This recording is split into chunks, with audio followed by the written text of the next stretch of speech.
I didn't start this video earlier and I kept meaning to, and then I kept putting it off, but I am headed to Carbondale right now because today is Nathan's birthday. Happy birthday! And he wanted to go on a day hike tomorrow up Conundrum and sit in the hot springs, and I got invited, so I am heading there right now. Unfortunately, Eric couldn't come, so I'm literally driving up here by myself, but I'm only an hour away. It's only like an hour and a half away from home anyways.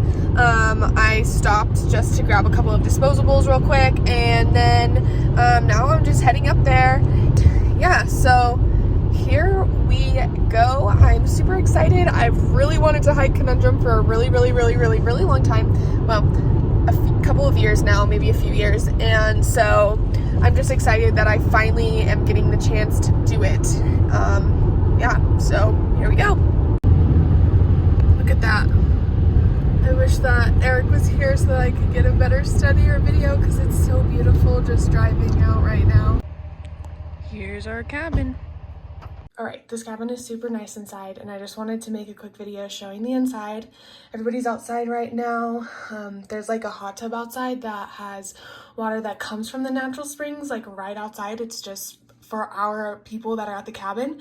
But while they're out there, I was just gonna make a quick video really fast. So when you walk in, here's the front door, obviously.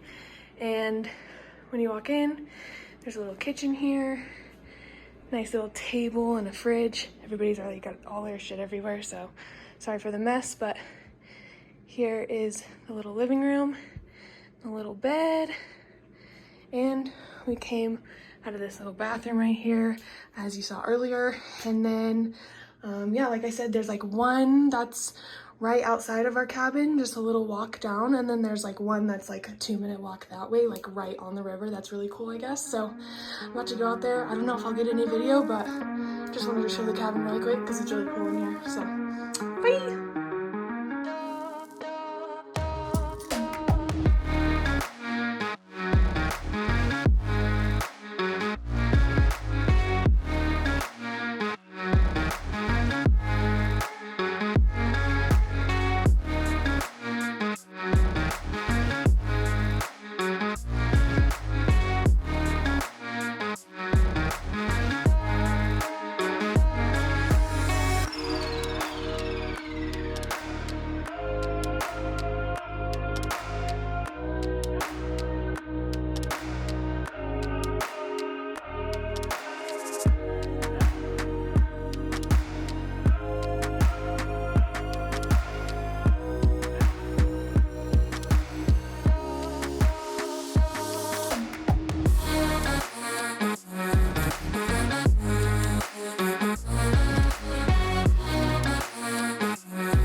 Talk about photogenic.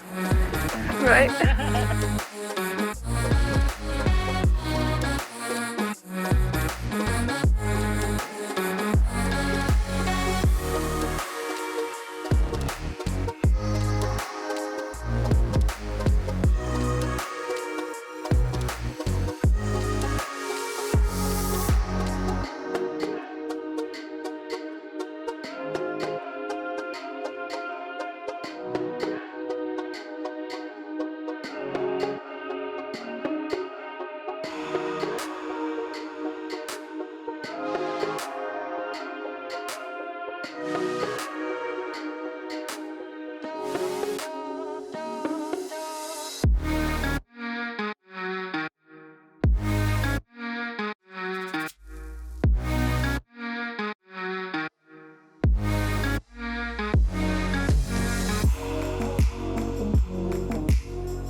best first-person shooter on the big map?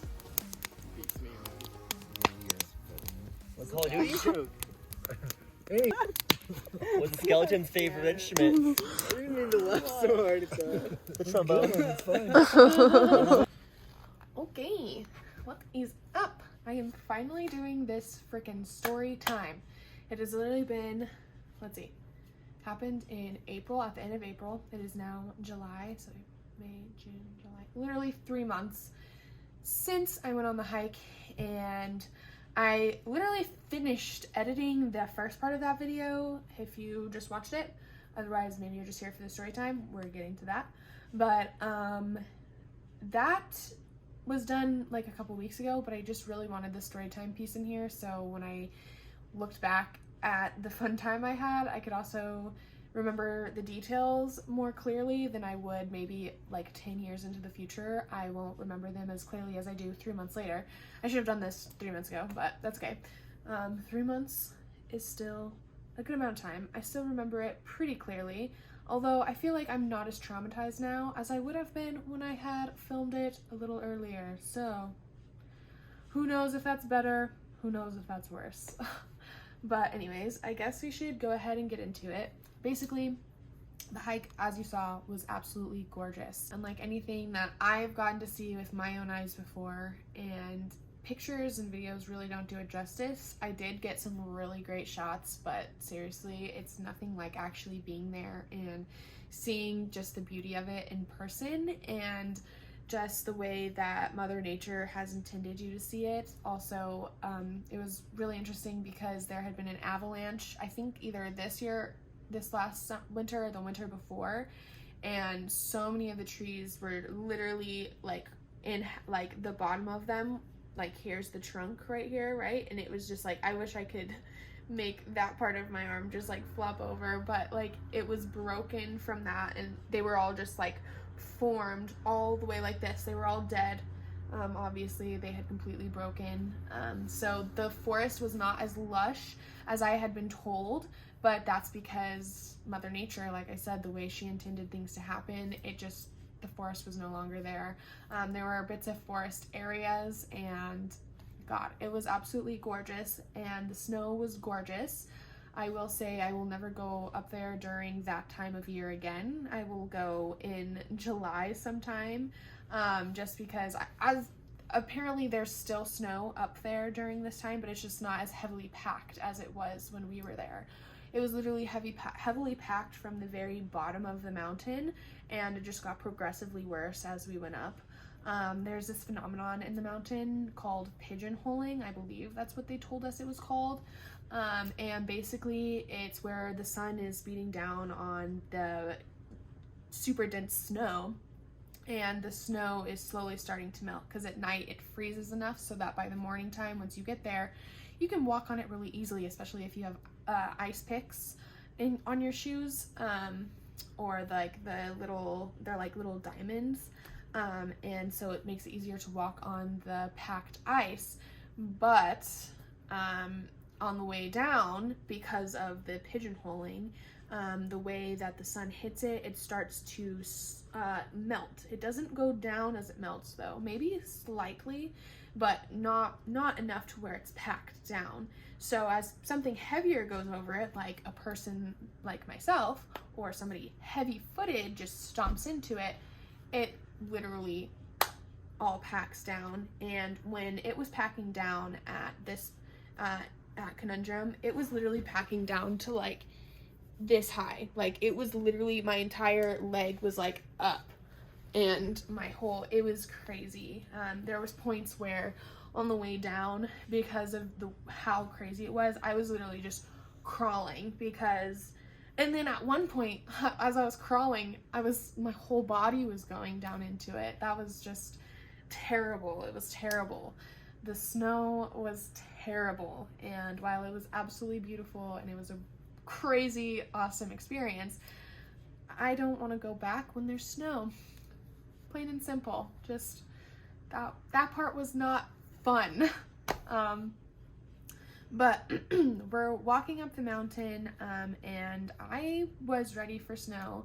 I had been told there was going to be snow. I didn't know how much, but I knew that I didn't like snow, so I wore warm clothes. I wore, I think, 2 pairs of leggings and a pair of sweats, a tank top, a long sleeve shirt, and a long jacket, a big jacket, and then I had like a pair of regular socks and a pair of wool socks, and then I had bought some waterproof shoes, and then along with that giant hat and the gloves, as you guys saw that I was wearing from earlier in the video.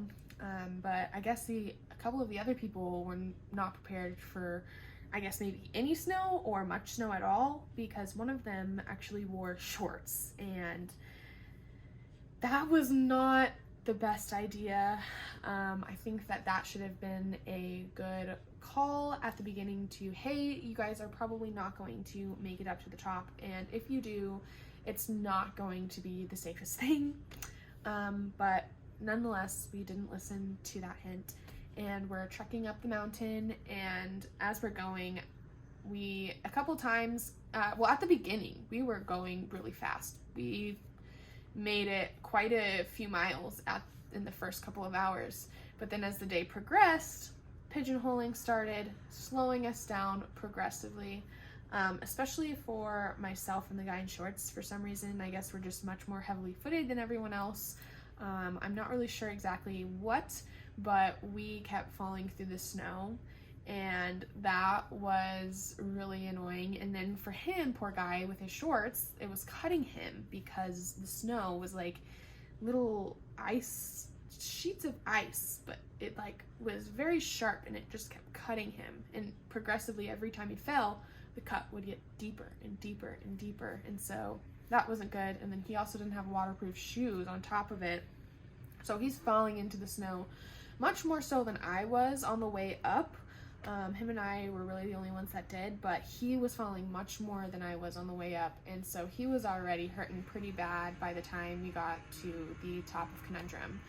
But Jesus, oh my god, I'm sorry for the construction outside. I have been trying to do it whenever they're not doing that, but I have to do it now because I have to go to work soon. But anyways, so we make it up finally to the top of the mountain now, and mind you, on the way up a couple times we did say, all right, is it safe for us to finish this? Like, should we turn around?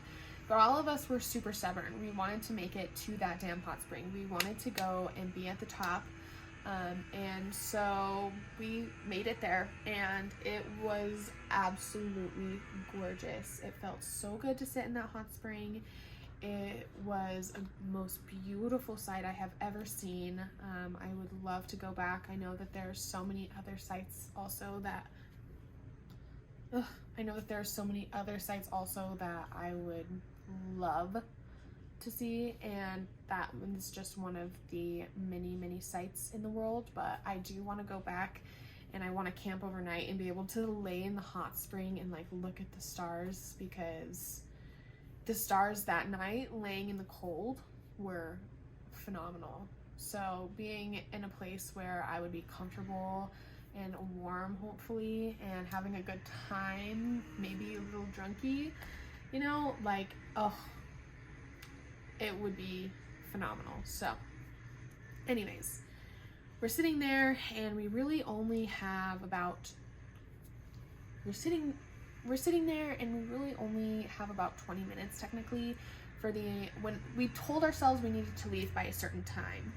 And once we got finally to the top of the mountain, we only had about 20 minutes until that time to sit and enjoy ourselves in the hot spring. But by the time everybody got in the hot spring, we were all so dead, so tired, our feet were hurting.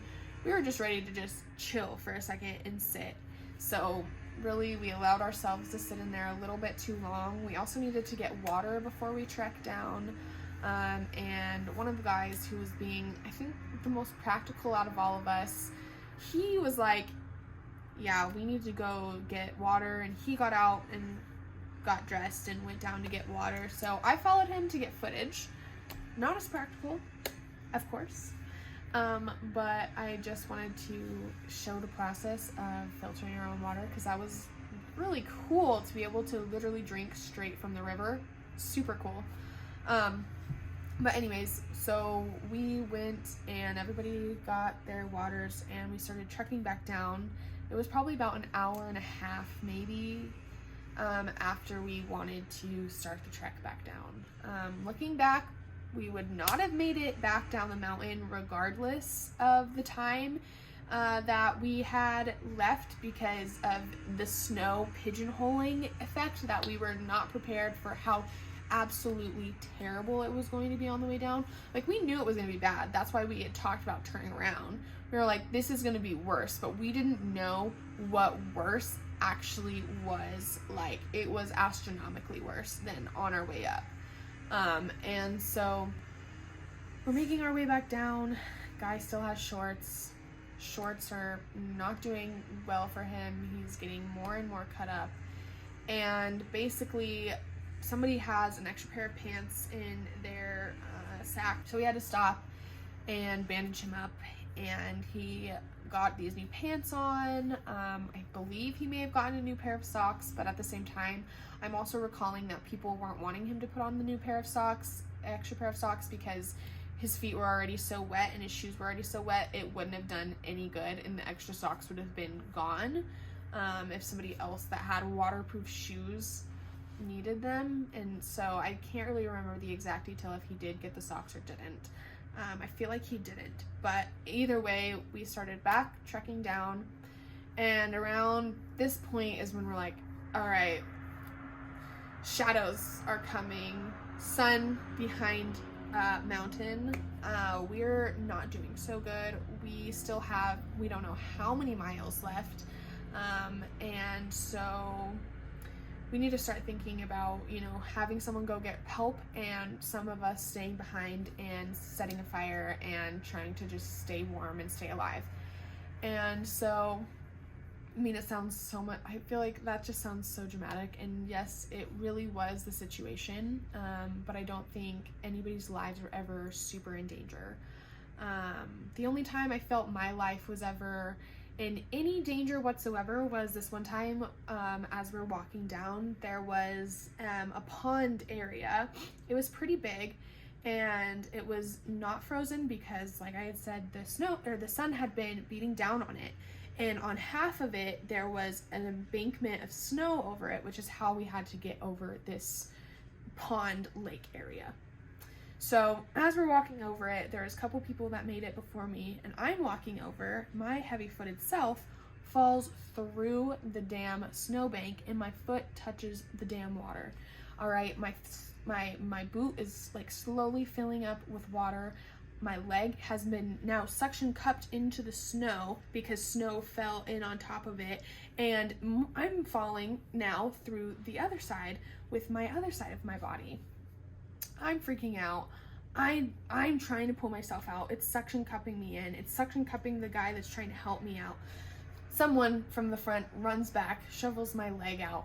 We get it out. I'm good. But that was honestly for me the scariest moment, because my foot was touching water and I was being suction cupped under the snow, and I was like, what if I just fall all the way in and they can't get me out? Like, I was scared. Okay, that was what I was scared of.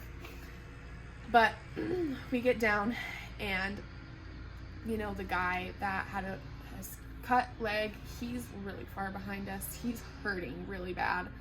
We're obviously not going to leave him behind. He was afraid we were going to leave him behind. Like, there's no way we would leave anybody behind on the mountain. Jesus, that's so scary. Like, I couldn't even imagine.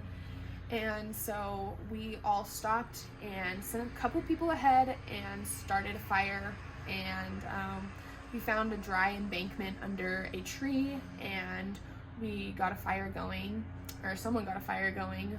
We had lighters, so it wasn't too hard. And then I just helped gather as much firewood as I absolutely could. There was a dead tree kind of over under this tree that we were by, so it was easy to get branches off of that tree, and they found a few logs that we were able to catch fire. So that was really nice. And we just sat there. We started sitting there about, I would say, 7 o'clock in the evening or so. We figured they would get back within 2 or 3 hours to get help, but we weren't sure. So we were in good spirits, as you saw at the beginning. People were telling jokes, they were telling stories.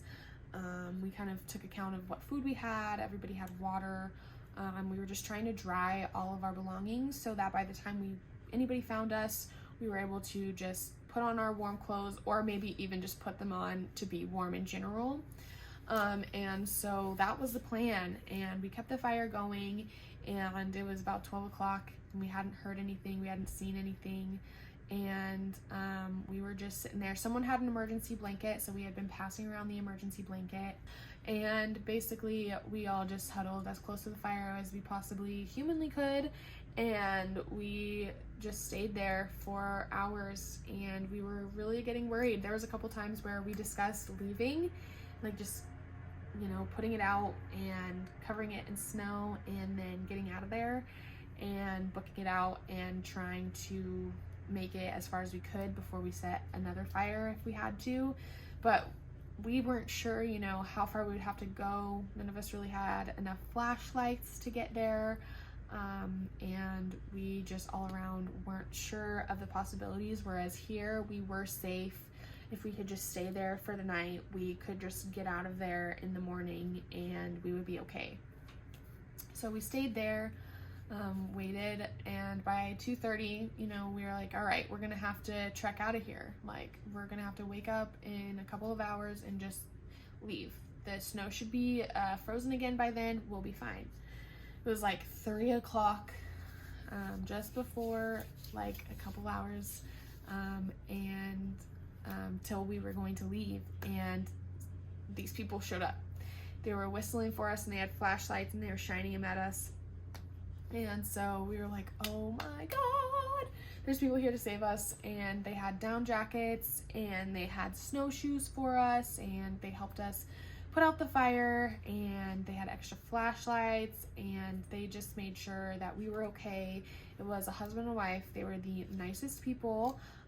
I actually started throwing up as we were going down the mountain because I have a terrible stomach, and especially when I get anxiety, I have to puke, and I can't hold it. I tried to hold it in as long as I could, but it just happens. And I was doing it, I did it like probably 15-20 times as I went down the mountain, and so it was making me slow down. So they stayed back with me while a couple of other people that were rescuing helped bring the rest of the group down.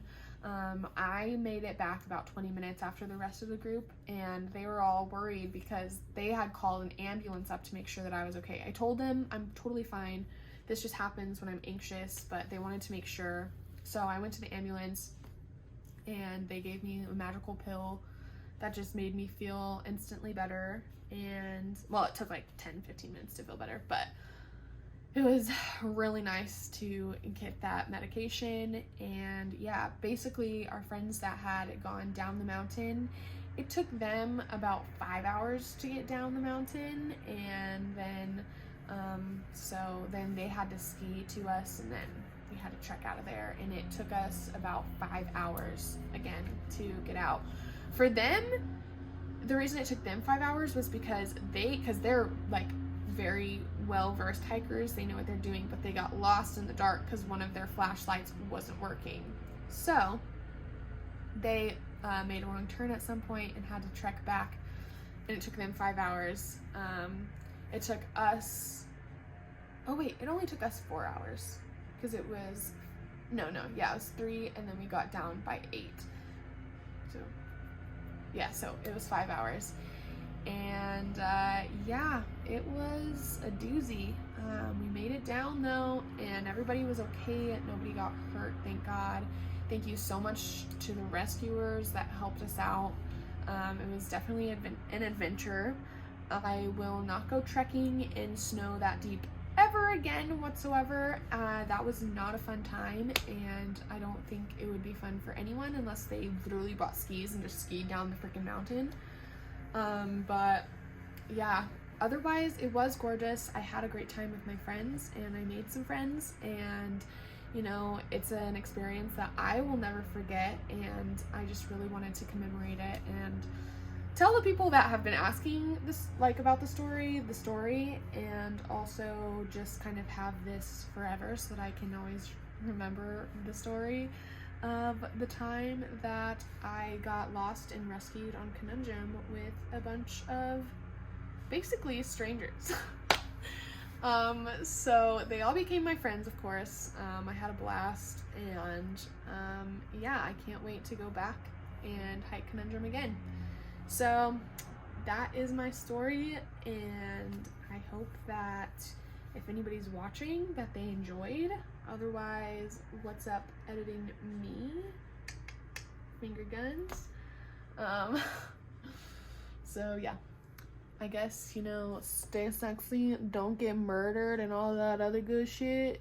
And I will catch you in my next video. Bye.